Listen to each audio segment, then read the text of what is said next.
Hello everyone, good morning, welcome to this channel. আশা করছি তোমরা সবাই ভালো আছো, সুস্থ আছো। আমিও কিন্তু ভালোই আছি। এখন আর গুড মর্নিং নেই, 10:30 11:30 বাজতে চললো। সকাল সকাল তো যা কাজ থাকে সেগুলো সব করে নিয়েছিলাম। নেওয়ার পরে হচ্ছে একদম এক গামলা আমি আর হিরণ দুজনে মিলে চা, তার সাথে মুড়ি চানাচুর মাখা দিয়ে খেয়ে নিয়েছি। এখন হচ্ছে পরের যা যা স্টেপ থাকে কাজে সেগুলো স্টার্ট করব। তো চলো স্টার্ট করা যাক, তোমরা আমাদের সঙ্গে থাকো। যে গুচু গুচু গুচু পাত্তা দেয় না আবার মাঝে মাঝে। ও বেশ ভালোই আছে। আজকে হচ্ছে আর কি বাঁধাকপির তরকারি, আর তার সাথে কিন্তু বেগুন ভাজা আর ভাত।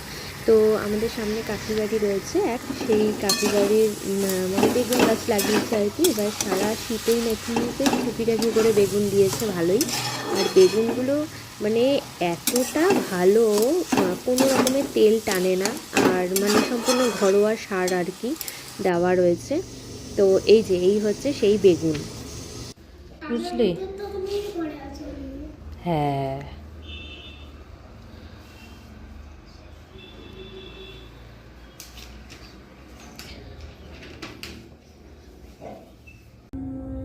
তো এখন বাজে হচ্ছে 8:30, আর বিকেলবেলা তো সন্ধে পুজো দিয়ে একটু ফোনই ঘাটাঘাটি করছিলাম। তো এখন একটু চাও খেতে ইচ্ছে করছে, মানে খিদে খিদে পাচ্ছে আর কি। তাই ভাবলাম চা করব, আর তার সাথে বিস্কুট দিয়ে খাবো, আর আটাটাও মেখে রাখবো। কারণ হিরণ আজকে বলেছে যে রাতের বেলায় বাঁধাকপির তরকারি রয়েছে, তো সেই তরকারি দিয়ে রুটি দিয়ে খাবো গরম গরম। তো এই যে আমি আটা মেখে নিয়েছি, আর আমার জন্য এদিকে রুটি বানিয়ে নিচ্ছি।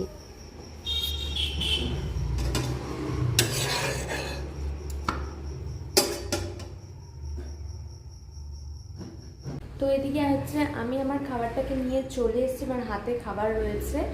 আর হিরণের জন্য আর কি আমি বানিয়ে দেবো পরে, ও যখন আসবে ওর জন্য গরম গরমই বানিয়ে দেবো, গরম গরম খেয়ে নেবে। আর এখন যদি আমি রুটি করে রাখি তাহলে ওর মানে খেতে পারবে না আর কি, শক্ত হয়ে যাবে, আর গরম গরম খেতে বেশি ভালো লাগে। তো চলো এখন আমি রাতের ডিনারটা তাড়াতাড়ি করে নিই, কারণটা হচ্ছে আমার আবার ওষুধ রয়েছে সেই কারণে। চলো, তো এই হচ্ছে আজকে আমার রাতের খাবার। Tasty tasty.